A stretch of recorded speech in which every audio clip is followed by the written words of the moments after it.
acasalamento é uma arte, é muita informação, muitos dados. E outra coisa, se você errar o uso de um touro, você vai estar tendo um prejuízo aí por muito tempo, porque você vai ter muitas vezes lá na hora que a vaca pariu, né? O progênio fez a pariu, vamos dizer assim, ter o resultado, nascimento, né? A primeira lactação. Então, escolher o touro, gente, é fundamental. O prejuízo, já pensou, por exemplo, se você usa um touro errado, você usa, por exemplo, em 30 matrizes, vão ter 30 progênios, olha o resultado e o impacto negativo dentro do rebanho, tá? Então, tem que ter muito conhecimento para fazer o acasalamento e saber muito do rebanho que você está usando os touros, tá? Aqui, ó, também, gente, no resultado, eles começaram a soltar o resultado e criar índices, né? Dentro do sumário aqui nós temos índice de composto corporal, eles deram as pontuações e classificaram os touros. Índice de composto de pernas e pés, dando pontuações aí para as características. Índice de composto de úbere também. Índice de composto de manejo, tá? Então, eles fizeram essa observação, gente, por causa do problema de coleta de dados, tá? Eles não mudaram esse índice da avaliação 2020, por quê?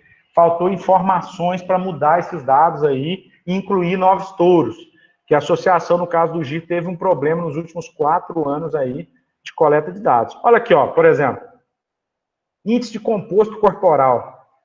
O primeiro colocado foi o touro Atlântico e o CA Paladino, o lácteo da Cal. Esses touros aqui, classificados aqui nesse índice de composto corporal, são touros que você pode usar para aumentar o tamanho do seu gado. Profundidade, comprimento, é lógico, gente. Eles também têm que ter essas características de composto corporal, mas tem que ter o que também? Produção de leite, tá? Então, essa aí é uma avaliação dos touros, 10%, resultado 2019, que eles repetiram por falta de mais filhas avaliadas para características de tipo. Então, tem uma listagem aqui dos top 10%, ou seja, dentro de todos os touros avaliados, esses são os 10% melhores. E aqui, ó, para composto de pernas e pés, os 10% melhores avaliados. 10% para composto de úbere. Aí eu falo para vocês que existem famílias, ó, que estão associadas, ó, exemplo, ó, Caju de Brasília. Quem que é o pai de Caju de Brasília?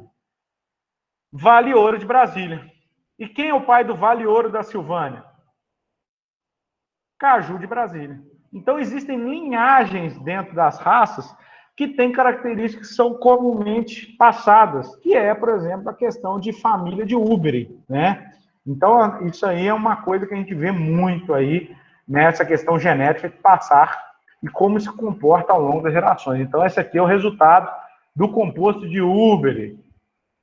Composto de manejo está associado à questão de velocidade de ordenha, temperamento, tá? Temperamento, para mim, é tudo dentro do rebanho, tá? Mas a gente vê, ó, tem poucas informações, quando você pega as provas de touros da raça holandesa, isso aqui nem compara, nós estamos engatinhando. Então, por isso que é importante participar, ter fazendas colaboradoras, medir, mensurar, mandar informações para o banco de dados. Para quê? Para ter mais confiança nesse resultado do teste de progênio, tá? Lácteo, Atlântico, açaí.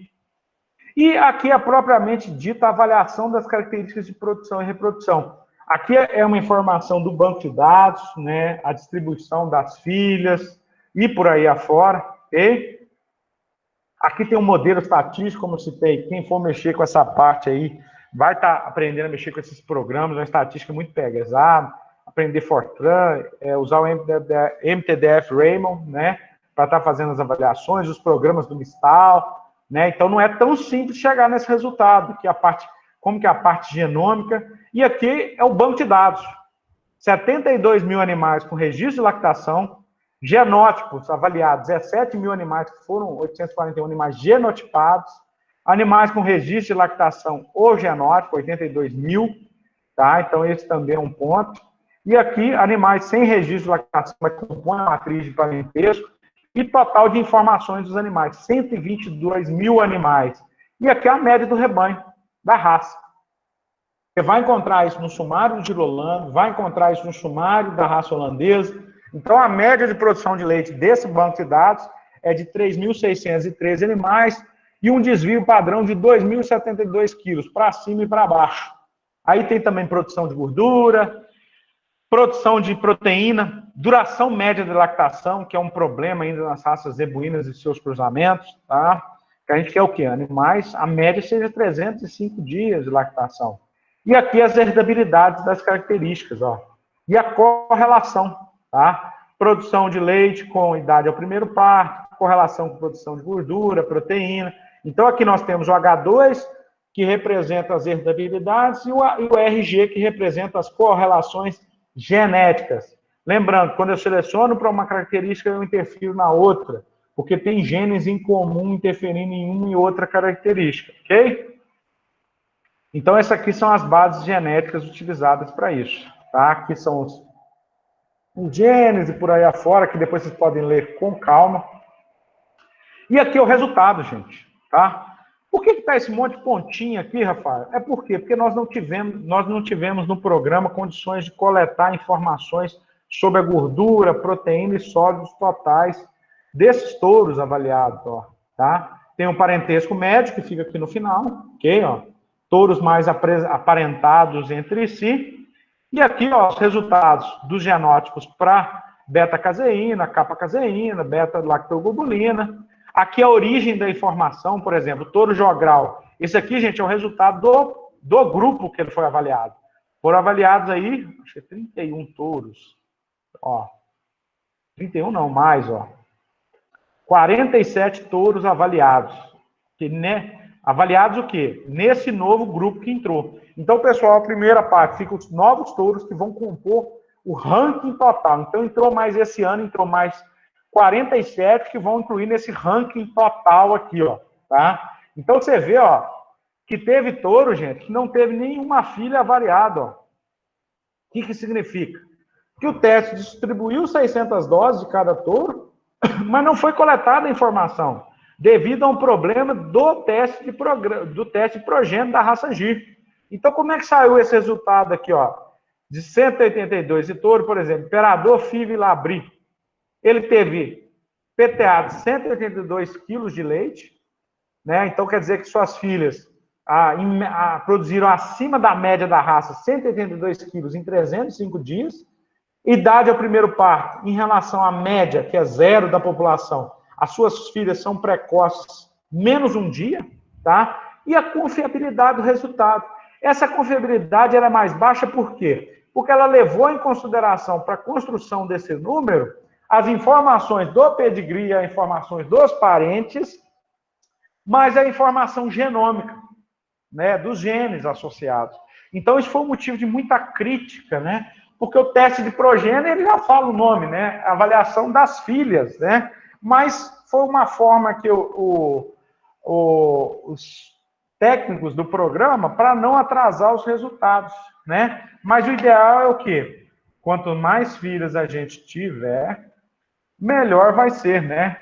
Aí, no caso, o Gindo Baza teve filhas mestiças 13, 7. Então, o líder desse grupo foi o Jogral Filho de Brasília, e as filhas produziram 845 quilos acima da média, é um touro melhorador, com 83 de confiabilidade.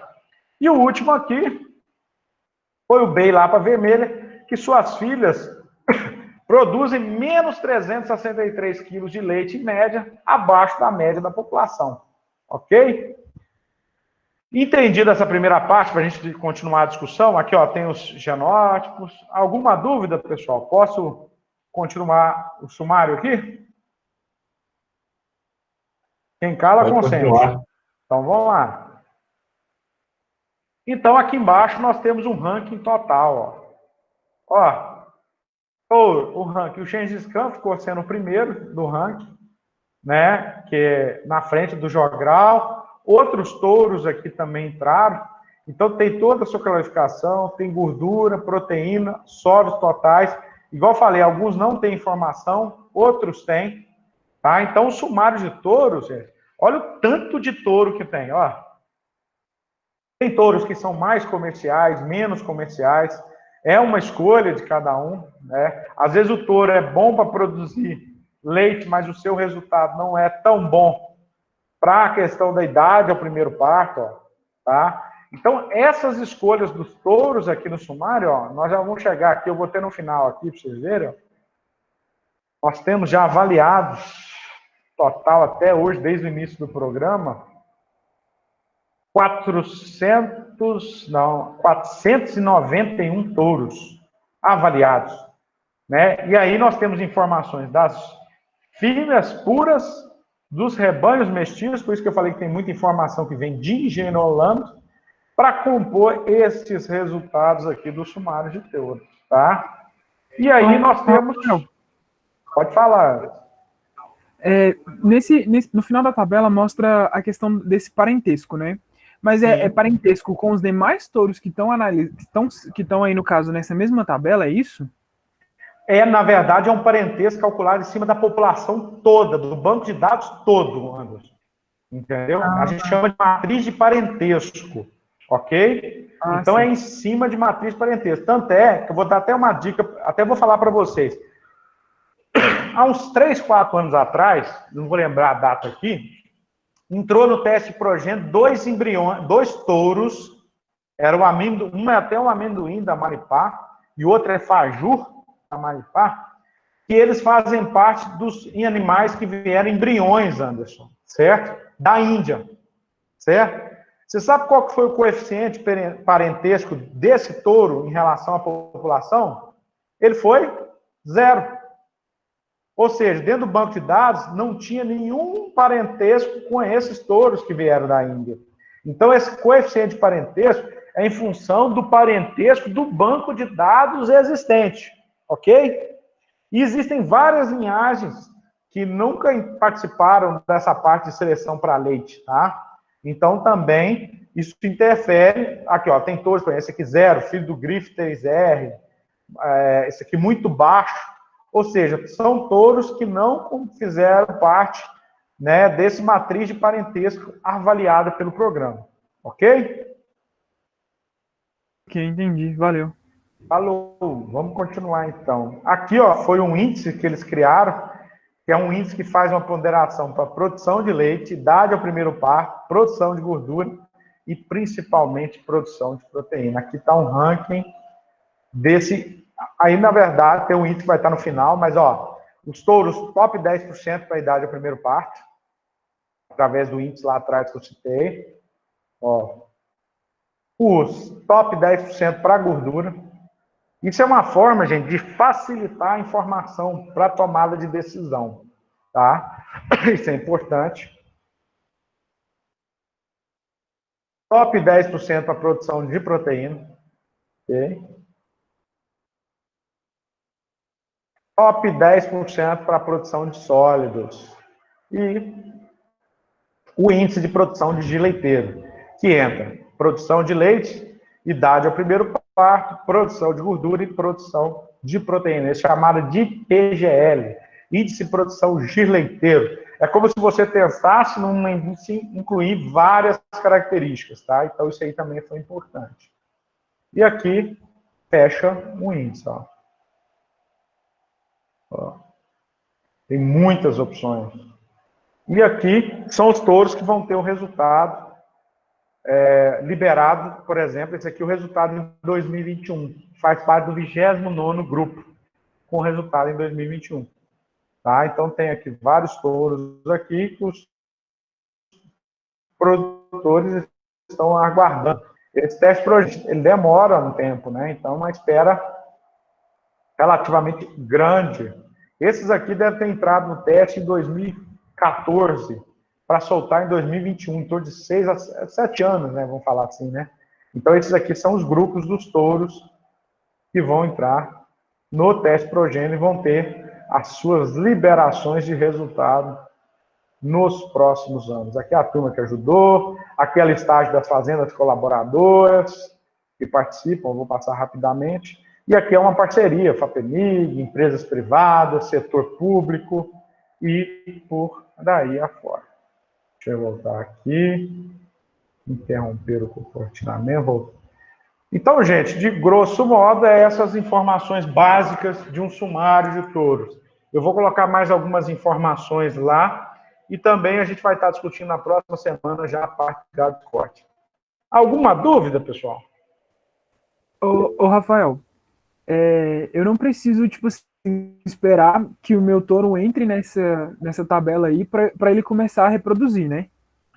Não, na verdade, o que acontece? Para poder ter o valor genético, eu posso estar usando ele antes, sem problema nenhum. Essas tabelas aí, gente, quanto mais o touro for usado, fora do valor, fora das fazendas colaboradoras, melhor.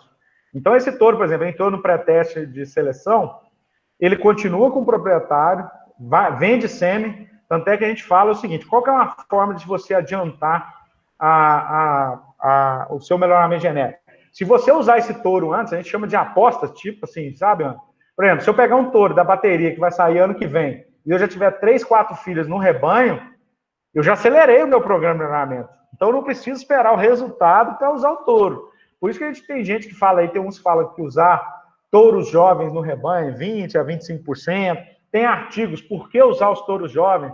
É uma forma de você acelerar o programa de melhoramento, entendeu? Então, você não precisa aguardar, não. Você já pode ir usando. De forma muito pontual, de forma coesa, mas tem que ter nas fazendas do que fazem parte, fazem melhoramento, você tem que usar touro jovem, sim, antes de sair o resultado. Até uma forma de você contribuir com o programa de melhoramento. Né? Você consegue acelerar o resultado, ok? Vamos dar um exemplo. O Jogral, que saiu o resultado esse ano, ficou em primeiro, agora está em segundo. Primeiro no seu grupo, vamos dizer assim.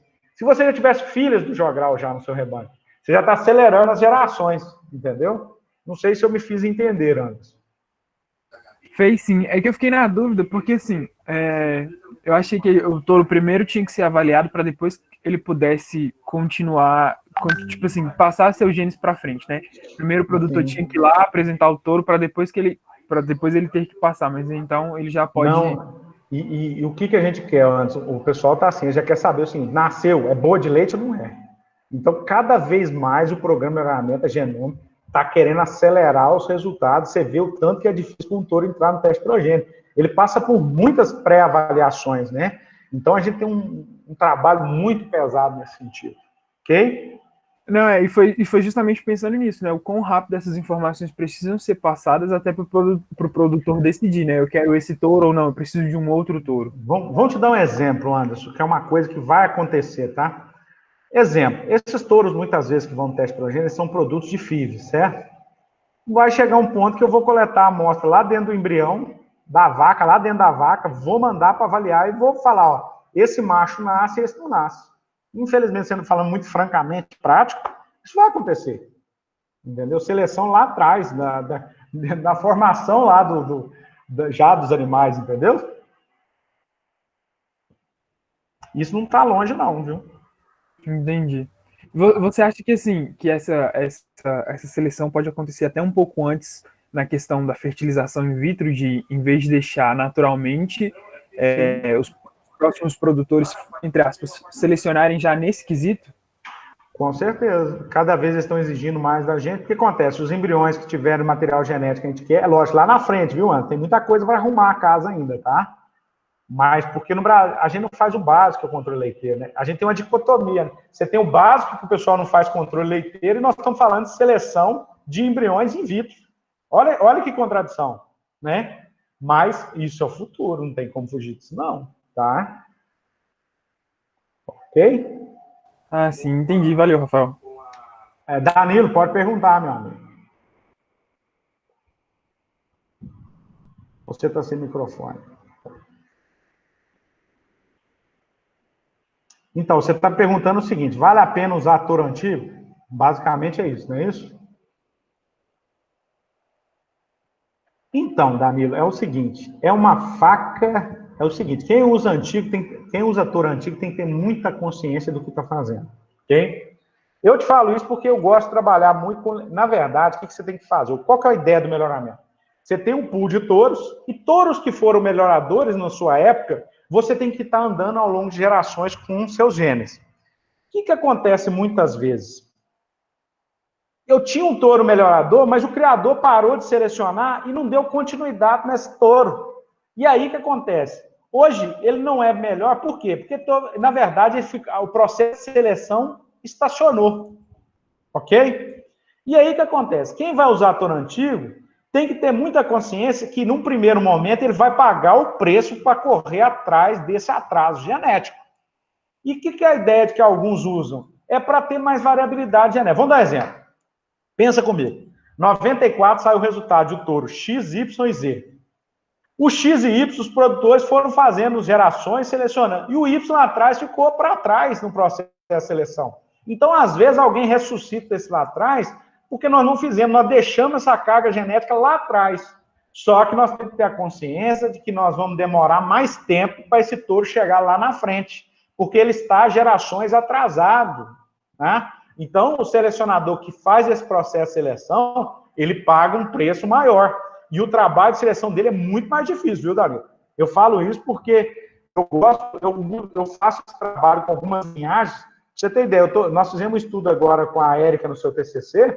Eu tenho um rebanho que tem gerações que estão na frente e tem touro que ficou 6 gerações para trás, que era melhorador de leite, mas não acompanhou os outros touros no processo de seleção, entendeu?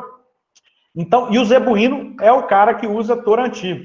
Pessoal do holandês, do Jersey, não tem essa visão de olhar para trás, não. Eu acho que no holandês, o único touro mais antigo que a turma usa é, por exemplo, o Wildman, para quem conhece aí o holandês, é o único que eu vejo mais antigo que o pessoal usa.